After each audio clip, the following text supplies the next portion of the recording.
All right, folks, let's talk about something we're all curious about: heaven. Now, everyone's got their own way of getting in, right? But you ever think about someone trying to, illegally migrate to heaven? Picture this. You die, you show up at the Pearly Gates, and there's St. Peter looking at you like a bouncer at a nightclub. He's got a clipboard checking your record. He's like, sorry man, you didn't make the cut. But hey, we got a spot for you, in the basement. It's BYO water, but don't expect it to be cold. And you're desperate. You're like, come on man, I did some good stuff. I went to church, I prayed, I even watched Joel Osteen once. St. Peter's like, yeah, but I'm still seeing some unreturned Tupperware from 2009. That's a no from me, dog. So what do? You look around, and suddenly there's this sketchy dude in the corner whispering, psst, you want to get into heaven? I know a way.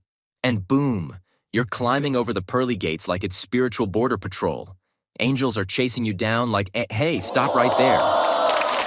And just when you think you're in, boom, you're face to face with God himself. He's like, really, dude? You thought you could sneak into my crib? You must be out of your mind. And you're just standing there like, I thought I could just blend in with the choir? God's like, choir? You can't even hit the high notes, bro. Back to earth with you. Try again.